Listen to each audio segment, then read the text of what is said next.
ازيكم عاملين ايه؟ حلقه جديده من قناه منصور فود كورنر. الحلقه دي هعمل مقارنه بين سندوتشات الجمبري اللي الناس طلبتها مني في التعليقات، وهم ابو سندس، ابو رشا العجيب، والبحار. طبعا عشان انا في نمره 6 فمش هينفع بقى نوزن ونشوف كده، ففكره هحاول اعملها ان انا هاخد من كل سندوتش جمبريه كده لوحدها من غير ما اعرف دي بتاعه مين. محمد هيساعدني في الحوار ده. دي رقم واحد. اللي بعده ده معروف مين من قبل ما ادوق ان هو الوحيد المختلف. بص مبدئيا الاخير دوت ما عجبنيش قوي. اول واحد عجبني، الثاني طبعا هو معروف هو مين، بس هو عشان الجمبري كبير فطعمه طاغي شويه. اول واحد ده اللي معلم في دماغي لغايه دلوقتي. ده شكل الساندوتش بسعر 65 جنيه وجاي معاه السلطه والطحينه والمختم تقريبا مخلل. بسم الله. هو العيب الوحيد الجمبري طعمه مختفي خالص. بص الجمبري حرفيا طعمه يعني حرفيا حجمه صغير جدا. الطعم نفسه ما فيش تتبيله شديده قوي كده. البحار صراحه ما عجبنيش المره دي. ده شكل الساندوتش بتاع ابو سندس، عامل 90 جنيه. هو غالي شويه بس بصراحه حجم الجمبري نفسه كبير، فيا رب الطعم يعجبنا. وجاي مع الساندوتش رغيف عيش وعلبه طحينه وعلبه سلطه. الطعم بقى نشوفه. بسم الله.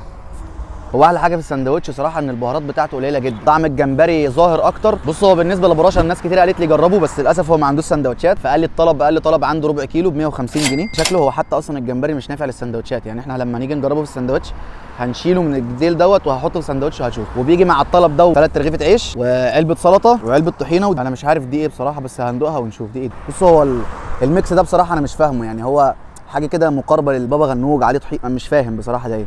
لو حد يعرف اللي شغالين عند ابو رشا يقول لنا ده ايه عشان نفهم. بس طعمه حلو.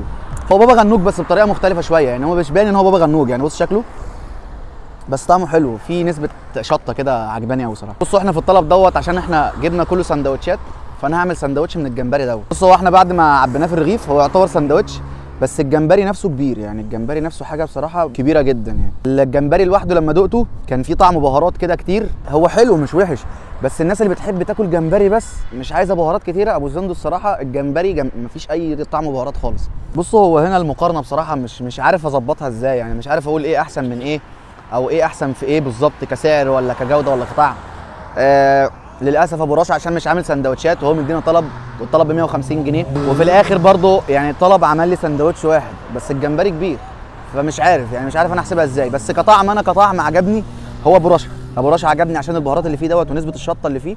لو واحد بيحب البهارات في الجمبري هتعجبه جدا، لكن لو انا مثلا عن نفسي عايز جمبري من غير بهارات او من غير شطه او من غير اي حاجه، ابو سندس صراحه طعمه جامد جدا. ابو رشا يكسب من ان هو كناحيه جمبري وطعم جمبري نفسه. بس كده تكون الحلقه خلصت، اتمنى ان هي تكون عجبتكم، واكتبوا لي في التعليقات لو المطاعم اللي انتوا عايزين اجربها. يا جماعه لو في حد مثلا يعرف مطعم صغير مثلا، او هو مطعم جنب بيته مش مشهور او حاجه وبيعمل اكل حلو جدا، انا متاكد ان في مطاعم زي كده مش واخده حقها في الشهره، اكتب لي في التعليقات اسم المطعم دوت وانا هروح اجربه وهشوف هل هو حلو ولا لا. سلام.